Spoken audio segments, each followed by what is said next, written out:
Hello বন্ধুগণ, আজকে আবার এসে গেছি বিবেকানন্দ ব্রাইট ফিউচার একাডেমির তরফ থেকে। আমি সুজিত ধারা তোমাদের জন্য নিয়ে এসেছি ট্রান্সলেশন ফর বিগিনার্স লেভেল 2 অর্থাৎ দ্বিতীয় পর্বে এই অনুবাদের যে ট্রান্সলেশন বাংলা থেকে ইংরেজি। আজকে আমরা প্রাথমিক গণ্ডি পেরিয়ে সেকেন্ডারি গণ্ডিতে ঢুকছি। মূলত আমরা প্রেজেন্ট ইনডেফিনাইট টেন্সের ওপর ট্রান্সলেশন কিভাবে আস্তে আস্তে ছোট থেকে বড়তে করতে হয় সেটা আমরা শেখাবো। তাহলে আজকে শুরু করব আমরা ট্রান্সলেশন ফর বিগিনার্স লেভেল 2। শুরু করা যাক। আমরা আগের দিনে করেছিলাম অ্যাসার্টিভ সেন্টেন্সের প্রথমে সাবজেক্ট, তারপরে ভার্ব, তারপরে অবজেক্ট। প্রথমে কি বসাবো? সাবজেক্ট, তারপরে ভার্ব, তারপরে অবজেক্ট। আমরা ছোট ছোট করে আস্তে আস্তে বড়তে যাচ্ছি, সেটা দেখাচ্ছি। আমরা আগের দিনে বি ভার্ব এবং হ্যাভ ভার্বের ওপর মূলত ট্রান্সলেশন গুলো করেছিলাম। আজকে আমরা আসবো সিম্পল প্রেজেন্ট টেন্সের ওপর, আস্তে আস্তে কিভাবে ট্রান্সলেশনটা বাড়ে। তাহলে শুরু করা যাক। আজকে আমি লিখছি, আমরা তার আগে বলি আমি বি ভার্ব হ্যাভ ভার্ব ছাড়া, কি বললাম? বি ভার্ব এবং হ্যাভ ভার্ব ছাড়া অন্য টেন্সে বি ভার্ব এবং হ্যাভ ভার্ব ছাড়া অন্য ভার্ব দিয়ে, বি ভার্ব এবং হ্যাভ ভার্ব ছাড়া অন্য ভার্ব দিয়ে নেগেটিভ ইন্টারোগেটিভ কিভাবে করব সেটা দেখা যায়। বি ভার্ব এবং হ্যাভ ভার্ব ছাড়া প্রেজেন্ট টেন্সে নেগেটিভ করার জন্য ডু নট বা ডাস নট, ইন্টারোগেটিভ করার জন্য ডু বা ডাসটা আগে চলে আসবে। কি বললাম? বি ভার্ব এবং হ্যাভ ভার্ব ছাড়া প্রেজেন্ট টেন্সে ডু বা ডাস, ডু নট বা ডাস নট নেগেটিভ হিসাবে বসবে, ইন্টারোগেটিভ করলে ডু বা ডাসটা আগে চলে আসবে। যেমন বললাম, সে খেলে, হি প্লেজ। সে খেলে না, he does not play. He goes not হবে না, হি ইজ নট প্লে হবে না, কি হবে? ডু বা ডাসটা চলে আসবে, হি ডাস নট প্লে। কি বললাম? সে খেলে, হি ডাস নট প্লে। এবার ইন্টারোগেটিভ করলে ডু বা ডাসটা আগে চলে আসবে। Does he play, does he plays আর হবে না, ডাজ হি প্লে। অর্থাৎ আমরা বি ভার্বে এরকম হচ্ছে, সে একজন বালক, হি ইজ এ বয়। সে একজন বালক নয়, হি ইজ নট এ বয়। সে কি একজন বালক? ইজ হি এ বয়। এরকম করেছিলাম। এখানে কিন্তু আমরা কি করব? ওই নেগেটিভ করার জন্য ইজ নট আর নট এরকম করব না। কি করব?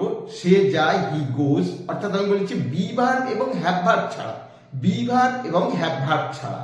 অর্থাৎ সে যায়, হি গোজ। সে যায় না, হি ডাজ নট গো। সে কি যায়? Does he go. সে কোথায় যায়? Where does he go. সে কেমন করে যায়? How does he go. সে কেন যায়? Why does he go. সে কখন যায়? When does he go. এইভাবে আমরা বাড়াবো। তাহলে কি বললাম? বি ভার্ব এবং হ্যাভ ভার্ব ছাড়া অন্য ভার্ব দিয়ে নেগেটিভ করার জন্য ডু নট বা ডাস নট সিম্পল প্রেজেন্ট টেন্সে, ইন্টারোগেটিভ করার জন্য ডু বা ডাসটা আগে আনবো। আর তার আগে যদি ডাব্লিউএইচ ওয়ার্ড বসাতে হয় তাহলে ডাব্লিউএইচ ওয়ার্ড বসাবো। যেমন বললাম, সে বাজারে যায়, হি গোজ টু মার্কেট। সে বাজারে যায় না, he does not go to market. সে কি বাজারে যায়? Does he go to market. কখন সে বাজারে যায়? When does he go to market. কেমন করে বাজারে যায়? How does he go to market. সে কোথায় যায়? Where does he go. সে কেন যায়? Why does he go. এইভাবে আমরা করব। তবে আমরা এখানে আস্তে আস্তে ট্রান্সলেশন গুলো কিভাবে আমরা বাড়াবো, সিম্পল থেকে আস্তে আস্তে বড় হয়ে, প্রথমে বলছি সে খেলে, হি প্লেজ। সে খেলে, হি প্লেজ। সে খেলে, কি বললাম? He plays. সে খেলে। সে ফুটবল খেলে, he plays football. Subject, verb, object. আস্তে আস্তে কিভাবে বাড়াবো সেটা আমরা দেখাচ্ছি। সে খেলে, হি প্লেজ। সে ফুটবল খেলে, হি প্লেজ ফুটবল। সে মাঠে ফুটবল খেলে, he plays football in the field. কিভাবে আমরা ট্রান্সলেশন গুলো বাড়িয়ে বাড়িয়ে যাচ্ছি, কিভাবে আমরা শিখছি সেটা আমি দেখানোর চেষ্টা করছি। সে মাঠে ফুটবল খেলে, কি বললাম? He plays football in the field. সে মাঠে ফুটবল খেলে। তারপর সে বিকাল বেলায় মাঠে প্রতিদিন ফুটবল খেলে। কতটা বেড়ে গেল? তাহলে আমরা অনেকটা বড় ট্রান্সলেশন করতে শিখছি। তাহলে he plays football in the field every afternoon. সে বিকাল বেলায় মাঠে প্রতিদিন ফুটবল খেলে। He plays football in the field every afternoon. তাহলে কি লিখলাম? He plays football in the field every afternoon. সে বিকাল বেলায় মাঠে প্রতিদিন বন্ধুদের সাথে ফুটবল খেলে। He plays football with friends in the field every afternoon. তাহলে আমরা কতটা বাড়িয়ে ফেললাম? আবার এটাতে আরো বাড়িয়ে বলছি, সে কিশোর সঙ্গের হয়ে প্রতিদিন বিকেলে মাঠে বন্ধুদের সাথে ফুটবল খেলে। তাহলে he plays football for Kishore Sangha with friends in the field every afternoon. He plays football, অর্থাৎ সাবজেক্ট ভার্ব অবজেক্ট ঠিক থাকছে, সাবজেক্ট ভার্ব অবজেক্ট এভাবে ঠিক থাকছে। তারপরে আস্তে আস্তে আমরা বাড়াচ্ছি, এনলার্জ করছি বাক্যটাকে। তাহলে আমরা অনুবাদটা ধীরে ধীরে ছোট থেকে বড়তে এইভাবে আসতে পারি। হি plays football for Kishore Sangha with friends in the field every afternoon. তাহলে কি বললাম? হি প্লেজ ফুটবল, কোথায় বলেছিলাম? সে খেলে, হি প্লেজ। দ্বিতীয়টা বলেছিলাম হি প্লেজ ফুটবল, সে ফুটবল খেলে। এরপর আস্তে আস্তে আমরা কিভাবে বাড়িয়ে যাচ্ছি, এইভাবে আমরা অনেক বাড়াতে পারি। তাহলে কি বললাম? সে কিশোর সঙ্গের হয়ে প্রতিদিন বিকেলে মাঠে বন্ধুদের সাথে ফুটবল খেলে। He plays football for Kishore Sangha with friends in the field every afternoon. তাহলে ব্যাপারটা আস্তে আস্তে বোঝা যাচ্ছে। কি বললাম? সে কিশোর সঙ্গের হয়ে প্রতিদিন বিকেলে মাঠে বন্ধুদের সাথে ফুটবল খেলে। তাহলে আমি শিখেছিলাম I go, we go, you go, you go, he goes, they go. আমি যাই, আমরা যাই, তুমি যাও, তোমরা যাও, সে যায়, তাহারা যায়। I go, we go, you go, you go, he goes, they go. তুমি আমি খেলি, আই প্লে, আমরা খেলি, উই প্লে, তুমি খেলো, ইউ প্লে, তোমরা খেলো, ইউ প্লে, সে খেলে, হি প্লেস, তাহারা খেলে, দে প্লে। এইভাবে কিন্তু আমরা এগোচ্ছিলাম আস্তে আস্তে। এখানে আমরা সেটাকে আস্তে আস্তে এনলার্জ করছি। কিভাবে বাড়াচ্ছি, অর্থাৎ আমার কনফিডেন্স লেভেল আস্তে আস্তে বাড়ছে। আমি চেষ্টা করলে সেই শিখতে পারি যে নিজে চেষ্টা করে। তাহলে আমার যদি চেষ্টা থাকে তাহলে আমি অবশ্যই শিখতে পারবো, এবং তার জন্য একটু সঠিক গাইডলাইন দরকার। সেই গাইডলাইনটা আমি দেওয়ার চেষ্টা করছি। আশা করি তোমরা শিখতে পারবে যদি মন দাও। তাহলে আরেকটু আলোচনা দরকার আছে। সে কি বললাম? সে খেলে, হি প্লেজ, সাবজেক্ট ভার্ব। তারপরে সে ফুটবল খেলে, he plays football. He plays football. Third person singular number হলে ভার্বের সাথে এস বা ইয়েস যোগ হবে। কি বললাম? থার্ড পারসন সিঙ্গুলার নাম্বার, একজন। আমি, আমরা ফার্স্ট পারসন, তুমি, তোমরা সেকেন্ড পারসন, সে, তাহারা, রাম, সাম, যদু, মধু সব থার্ড পারসন। এবং থার্ড পারসন সিঙ্গুলার নাম্বার যদি হয় তাহলে কি হবে? ভার্বের সাথে এস বা ইয়েস যোগ হবে। কোন টেন্সে? সিম্পল প্রেজেন্ট টেন্সে বা প্রেজেন্ট ইনডেফিনাইট টেন্সে। তাহলে কি বললাম? সে খেলে, হি প্লেজ, সে যায়, হি গোজ, সে খায়, হি ইটস। এইভাবে আমরা বাড়াতে পারি। আমি বললাম সে খায়, হি ইটস, সে ভাত খায়, হি ইটস রাইস, সে বিকেলে ভাত খায়, কি দুপুরে ভাত খায়, কি রাত্রে খায়। এইভাবে আমরা বাড়িয়ে বাড়িয়ে যেতে পারি। তাহলে হি ইটস রাইস, হ্যাঁ, in the afternoon, he eats rice at noon.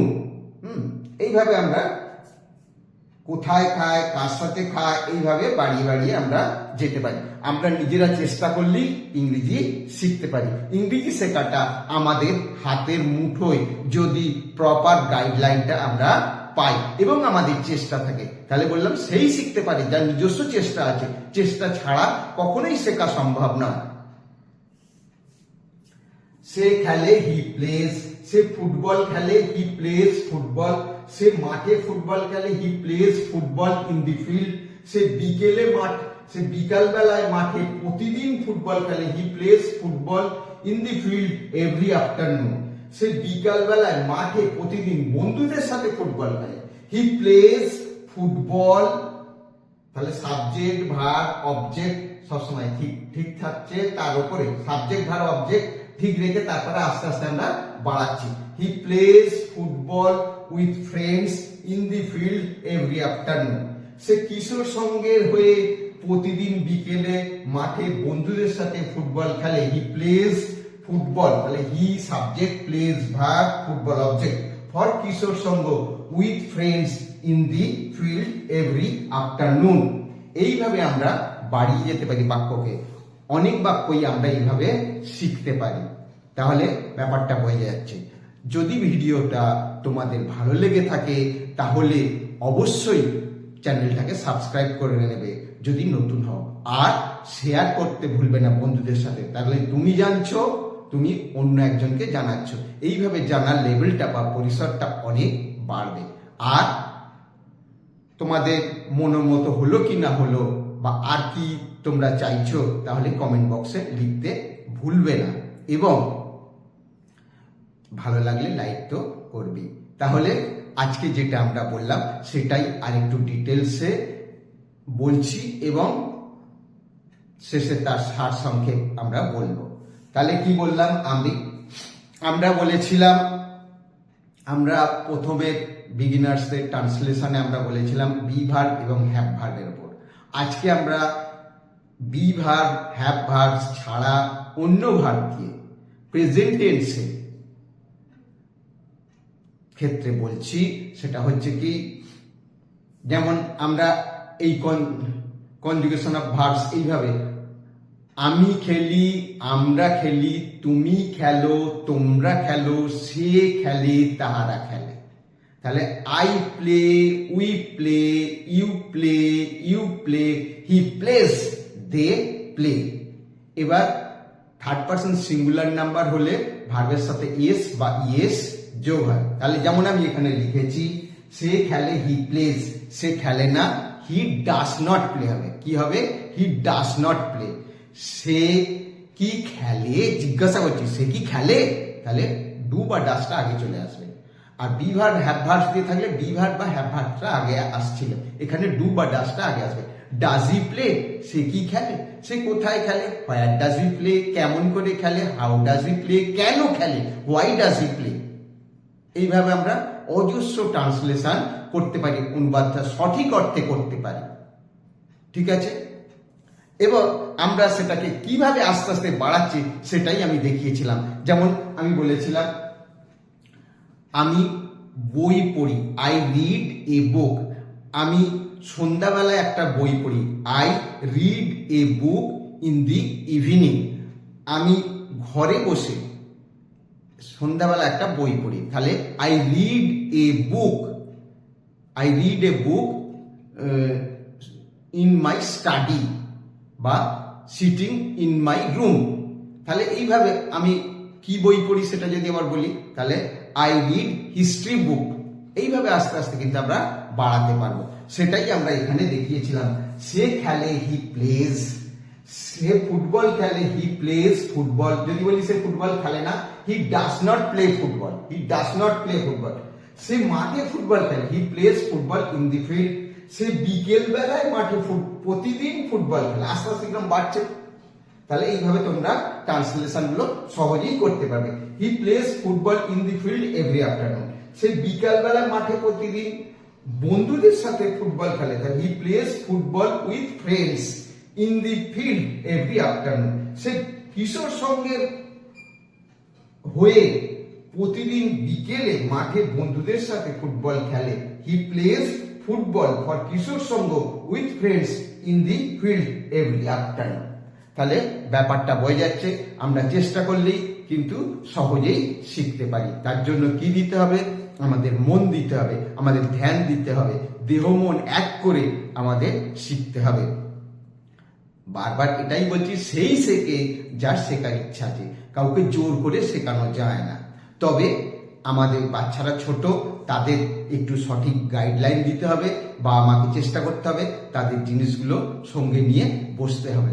আমরা স্কুলে বিভিন্ন জিনিস বাচ্চাদের শেখাই, তারা শেখে এবং সেখানে একটা চাপ দেওয়ার ব্যবস্থা আছে। এবং সেইখানে ছাড়াও যদি আরেকটু হেল্প পাওয়া যায়, তাহলে সেই হেল্পটা হলো আমাদের এই বিবেকানন্দ ব্রাইট ফিউচার একাডেমির এই ভিডিও। তোমরা শিখবে, ভালো করে শিখবে, তোমরা ভালো থাকবে আশা করি। তাহলে আরেকবার বলে দিচ্ছি, চ্যানেলে যদি নতুন হয়ে থাকো তাহলে অবশ্যই চ্যানেলটা সাবস্ক্রাইব করে নেবে এবং শেয়ার, কমেন্ট এবং লাইক করতে ভুলবে না। তাহলে আজকে এখানেই শেষ করছি। Thank you for the day, best of lakh.